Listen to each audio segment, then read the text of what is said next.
There is something about a diary that is unlike any other object a person owns. It is not just paper and ink. It is not just a record of events. It is the most honest version of a person that exists anywhere in the world. More honest than what they say out loud. More honest than what they show to the people they love. More honest sometimes than what they are willing to admit to themselves in the daylight hours. A diary is where a person goes when they need to be completely, privately, undeniably real. And because of that, because of the particular intimacy of what a diary contains, finding one after someone is gone feels like being given something extraordinary. A window, a last conversation, a way of sitting with a person one more time after they are no longer there to sit with. People treasure the diaries of the people they have lost. They read them slowly, carefully, with the particular tenderness you give to something irreplaceable. Now imagine reading a diary like that. Imagine sitting with the diary of someone you loved, going through it page by page, letting their words bring them back to you in the only way they still can, and then turning to the last entry, and realizing that the date on it is impossible. Not wrong in the way a person sometimes writes the wrong year at the start of January. Not a smudged digit or a transcription error. Wrong in a way that stops your heart. Because the date on the last entry, the very last thing this person ever wrote, is dated after they died. Not days after. Not weeks after. After the funeral. After the burial. After the world had already accepted that this person was gone and had begun the long, quiet work of learning to live without them. The handwriting is theirs. The voice is theirs. The details inside, details that only they could know, are theirs. And the date should be impossible. My name is the Curious Archive. This is mysterious and documented. And today we are going to sit with a diary that should not exist. Let me tell you who she was. Because before we get to the impossible part, before we get to the entry that shouldn't exist, I want you to know who this person was, what her life looked like, what the people who loved her say about her when they talk about her now. She was, by every account, the kind of person who made the room feel different when she walked into it. Not loudly, not dramatically, just warmer, more settled, like the temperature had gone up by a degree or two and everyone could breathe a little more easily. She had been keeping a diary since she was young. Not occasionally, consistently, the kind of practice that had become so woven into her daily life that the people closest to her said they could not imagine her without it. A diary at the bedside table, pen always within reach. The last thing she did before sleep most nights, writing down the day, processing it, making sense of it in the particular way that putting words on paper allows. Decades of diaries. A whole life documented in her own hand. She wrote about everything. The significant things, the milestones, the losses, the moments of unexpected joy. But also the small things. The weather. A conversation she'd had. Something she'd read that stayed with her. The specific quality of a particular afternoon.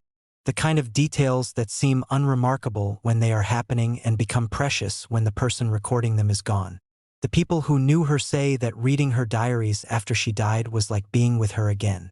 That her voice came through so clearly, her particular way of seeing things, her specific sense of humor, the private observations she made about the world, that it was both a comfort and a grief to read. They read them all, every volume, slowly over many months, the way you eat something you love when you know there is only a finite amount of it left. And eventually they reached the last one. The final volume, the diary from the last year of her life. They read it carefully, entry by entry, her voice growing no quieter as her health declined. If anything, the entries became more vivid, more present, more full of the specific details of a life being lived as completely as possible. And then they reached what they expected to be the last entry, dated a week before she died. It was a beautiful entry, calm, clear-eyed. The kind of writing that comes from a person who has made a certain peace with what is coming. They read it and they wept and they closed the diary. And then one of them, going back through the volume a few days later, found that they had missed something. A page had stuck to the one before it. A page they hadn't seen. They separated it carefully and found the last entry, dated 3 weeks after her death. I want to be careful about how I describe what was written in that entry. Not because it was disturbing. Not because it was frightening or dark or any of the things you might expect from something with the word impossible attached to it.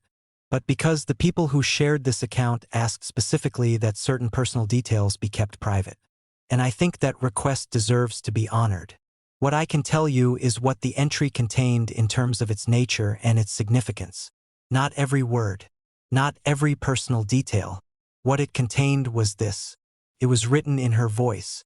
Completely, unmistakably, undeniably her voice. Every person who knew her and who later read that entry said the same thing without being told what they were reading, that it sounded like her. That the rhythm of the sentences, the particular way she constructed her observations, the specific words she reached for, all of it was her.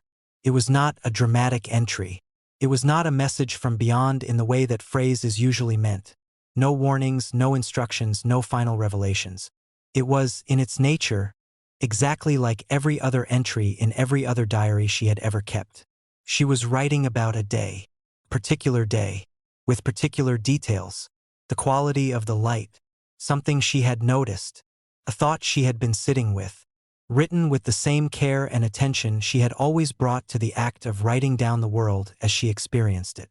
And the date written at the top in her handwriting, the handwriting that the people who loved her would know anywhere, in any context, under any circumstances, was 3 weeks after she died. Now, the first question everyone asks when they hear this account is the most obvious one. Could it have been written before she died and dated incorrectly? The people who knew her best say no, for 2 reasons. The first is that she was meticulous about dates. Decades of diary keeping with consistent, accurate dating. It was part of her practice.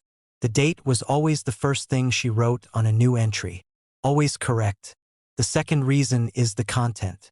Because the entry contains references, small, specific, unremarkable references, to things that had not yet happened at the time of her death. Not predictions. Not visions. Just references. In the way you reference things that have already occurred. Things that, to the person writing, were simply part of the texture of recent days. Things that happened after she died. Small things. The kind of things that would mean nothing to anyone outside the family. But to the people who read that entry, to the people who had lived through those specific small things in the weeks after her death, the references were unmistakable. She was writing about a world that she had not been alive to see. As if she had seen it anyway. The family did not go public with this immediately. That is one of the details I find most significant about this case.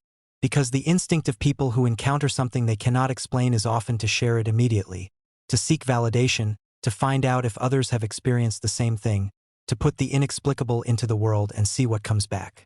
This family did not do that. They sat with it privately for a long time, months, showing it only to people they trusted completely, trying to find an explanation before they allowed themselves to consider that there might not be one. They had the diary examined, carefully, by people with the expertise to look at handwriting, paper, ink, to determine whether something had been altered or added after the fact. The examination was thorough. The handwriting was hers. Not someone's imitation of her handwriting, hers. The kind of conclusion that graphological analysis can reach with a high degree of confidence when there is a substantial body of comparison material. And there was a substantial body of comparison material. Decades of it. The ink was consistent with the ink used throughout the rest of the diary. Same pen by all indications. The same pen she had used for the entries written in the weeks before her death. The paper showed no signs of having been written on at a different time than the surrounding pages. No difference in aging. No evidence of tampering. Everything about the physical object said the same thing. She wrote it, and the date on it said she wrote it after she was gone. The family also, quietly, carefully, tried to identify any possible source for the specific details in the entry. The small references to things that had happened after her death. Was it possible that someone else, someone who had been present for those things, had written the entry in her voice? They considered everyone. Everyone who had access to the diary. Everyone who knew her well enough to write convincingly in her voice. Everyone who had been present for the specific events referenced in the entry. They found no one who could account for all of it.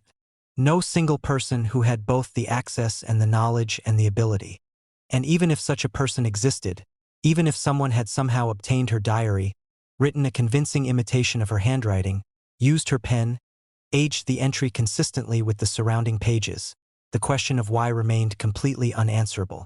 Why would anyone do that? What possible reason could there be? The family found none. And so they were left where anyone is left when every available explanation has been tested and found insufficient. With the thing itself, a diary, her handwriting, her voice, her pen, dated after she died. Here is something I did not expect to find when I started researching this case. It is not entirely alone. Not in the specific details. Every case like this is specific, personal, unrepeatable in its particulars. But in the broader shape of it, in the category of thing it is, there is a documented pattern, not widely discussed, not part of mainstream historical record, but present if you know where to look, of objects associated with deceased individuals that contain information or content that should not have been possible at the time of their owner's death. Letters that arrived after the sender had died, containing references to events the sender could not have known about. Recordings in the era of recorded sound, where a voice is captured saying something that the living person never said but that turned out to be accurate about events that occurred afterward. Artworks completed in a style or with a technique the artist had not yet developed at the time they were supposedly made. Each case is different. Each one has its own particular quality of impossibility. And each one, examined individually, can be explained away: forgery, misremembering, mistaken dating, wishful thinking by people who are grieving and looking for connection. But the pattern is there, across different countries, different eras, different types of objects and different types of people. The suggestion, and I want to be very careful about how I frame this because I am not a scientist and I am not making a scientific claim, the suggestion that some part of human consciousness may not operate within the same boundaries as the physical body. That whatever it is we are, at the most fundamental level, may not end precisely when the body does. I am not telling you what to believe about that. I am telling you that the evidence, assembled carefully, examined honestly, points toward something that our current models of consciousness do not fully account for. And I think that is worth sitting with. Let's go through the explanations. All of them, even the uncomfortable ones. The first theory is fraud or error.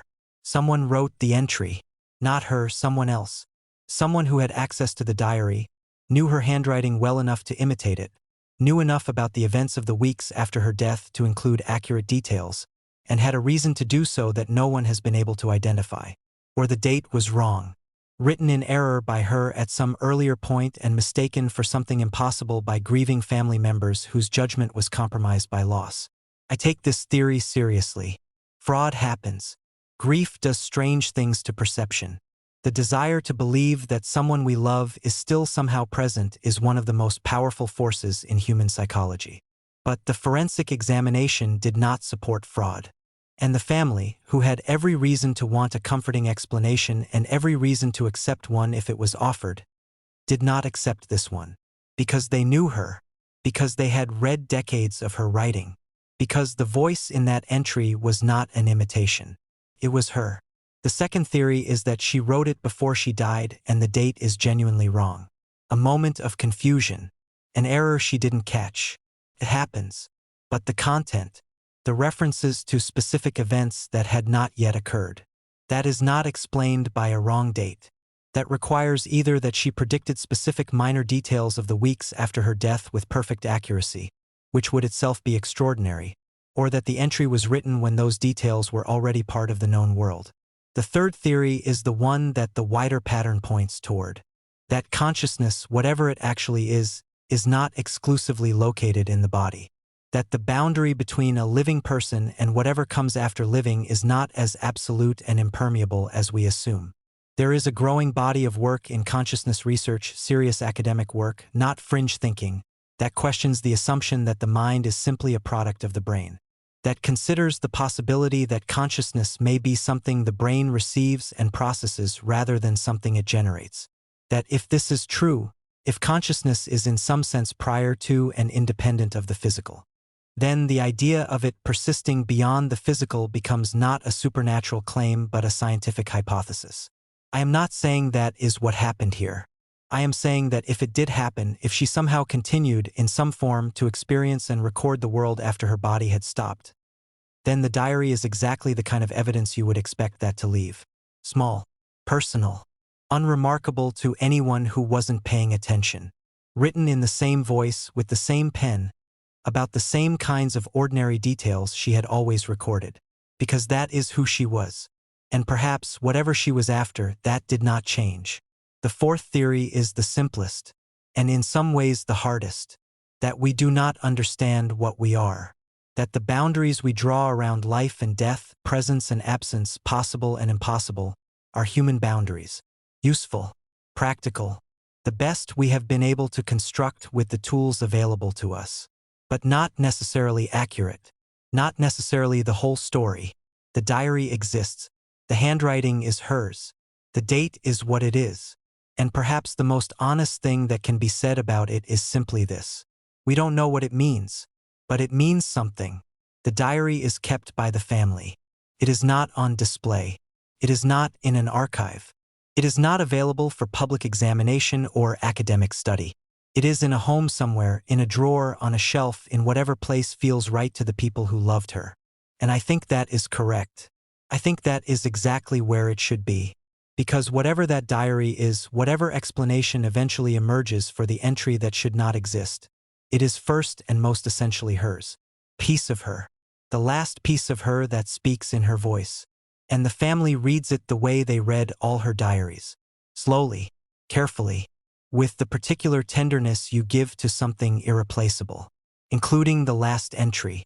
Especially the last entry. I keep thinking about the act of writing itself. The specific decision, every day of her adult life, to sit down and record the world as she experienced it. To take what was inside her, her thoughts, her observations, her way of seeing, and put it somewhere outside herself.